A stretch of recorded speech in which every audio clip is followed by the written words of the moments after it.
Okay, Bill, do you want to give your name for the record? Yeah, Bill Driscoll. And where were you born? In Butte, And when were you born? 1926. Now, do you want to tell where your folks came from? My mother came from Utah. My dad came from Butte. And what was your mother's name? Ethel What was your last name? Henderson. And so she was born in Utah? Yeah. What town? Somewhere on Salt Lake. And then was her dad a miner? I think so, yeah. And what was his name, do you know? Archie Archie Henderson? Henderson, yeah. Do you know where he worked? No, I don't. Do you know how he died? I don't. And about her mother, what was her mother's maiden name? Lucy, I can't think of it now. Okay, and do you know how she passed away? No, she died over here in the rest home. The rest of them. And her name was Lucy Henderson? Lucy Henderson, yeah. And then your father's family, where did they come from? Oh, I think they came from Colorado. They were miners? Yeah, my grandfather was. And what was his name? John C. And what was his wife's name? Catherine Flanagan. Flanagan. And what was his line of business? What was John C.'s line of business? He was a timekeeper on the hill, I think. Oh. And then your father was born in Butte? Right. And when was he born? You know? I haven't any idea. 1906, I think. Okay. And what was his line of business? He was a dentist. And did he have any other interests? He was an entertainer.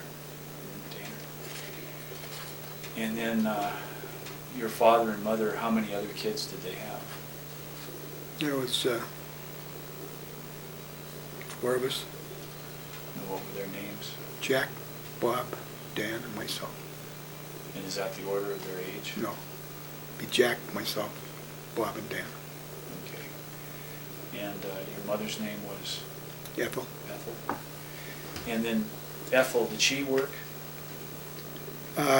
She was I'm not sure, in the theater when they got married, but I don't think she worked after that. Which theater? I don't know. Oh. And then your father, where did he work? I mean, did he have a dental office? Where was it? Yeah, it was up in the Lewisham building. Was he in practice with somebody else? Yeah, he's with John Kane, and the Kane family. Okay. And then where did he entertain? Oh, in later years, at the Aero Club. And I think he was there for years. Where was the Aero Club? He was down in the basement of the Rialto Theater. And where was the Rialto Theater? That was in Corner Park in Maine. Park in Maine. Mm-hmm. Who owned the Aero Club, do you remember? No, I don't. And what was the instruments that he played? He was a piano player. A piano player. And a singer. And a singer. When did he pass away? 1943. And what was the cause of his death? It was the result of diabetes complication. Okay. And when did you graduate from high school? 1944. So you graduated from high school in the middle of the war, or toward the end of the war. Toward the end of it. And what did you do after you left high school? I went in the Army. What branch of the service? What did you do in the Army? I was an operator in a machine records unit. Was it like punch cards? Mm-hmm. So when you returned from the Army, where were you stationed? Puerto Rico. What kind? It was a machine record. Was there a unit number or unit designation? Oh, I don't know. I can't remember that far back. Okay. So you returned from the military. What happened then? I went back to work for the Montana Power, and went to work for Brinks. I was a mechanic on their slot machines and their jukeboxes. What did you do for Montana Power before you went to work for I was in Brinks? a records unit, same as I was doing in the Army. Was it like did that predate the computer processing?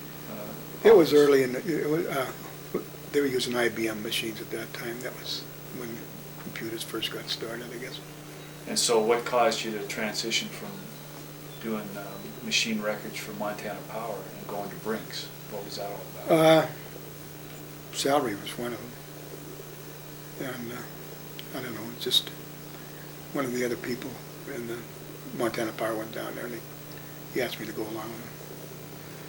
And so for Brink, what did you do for him?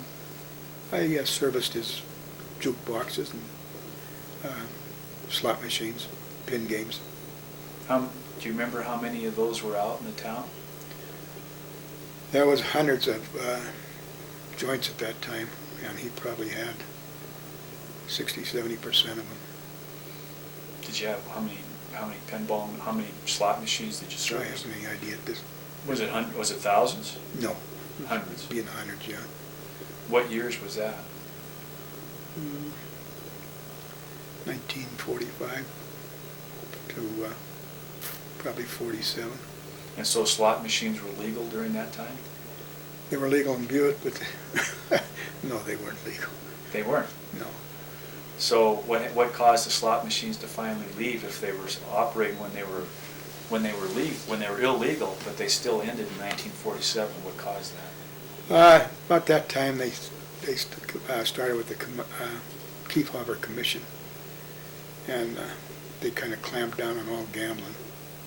It was illegal to ship any parts or machines across straight lines.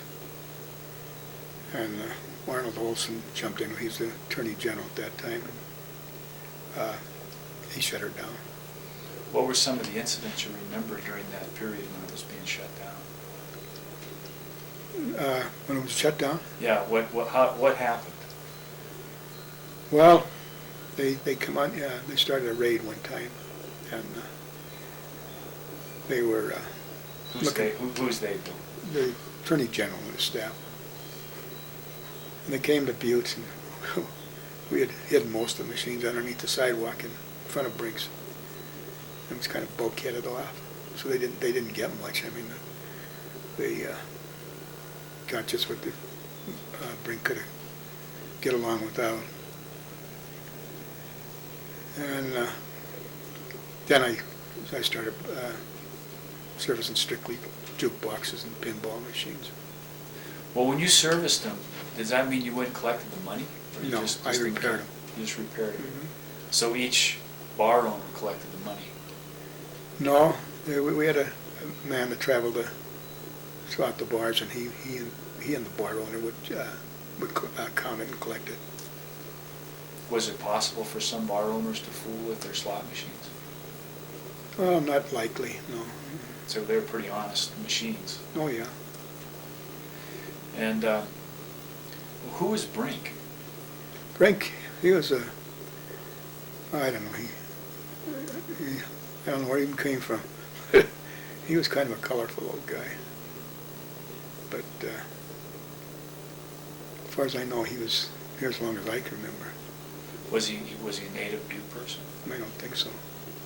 Well, he wasn't related to any kind of criminal types. He just had slot machines? Was his business? Or, I mean, was there any connections to him outside of town? No. So he just kind of had that business and then fell out of favor, and that was the end of it. That was the end of it, yeah. What did you do after the end of gambling? Or I slot machines? Oh, I went into business with my brother Bob, construction business, House construction? house construction, yeah. How long did you do that? Oh, for a year or two. And you decided to get out of that? Yeah. Mm-hmm. Didn't work out? No. What happened after that? Went to work for Tim Sullivan at Butte Brass and Controls and Sullivan Valve and Engineering. Where was that located? Butte Brass was on 2nd Street, and Sullivan Valve was down in South Utah or South Arizona. And what was their business? What did they do? Butte Brass had bought out Boston Brass, and they moved it here. And we made plumbing fixtures. And then the Sullivan Valve was manufacturer of a boiler. And I used to service them, and I was a shop foreman down there. Well, who used the boilers? Who bought them? There were a lot of them in Butte here. All of this housing has gold top boilers.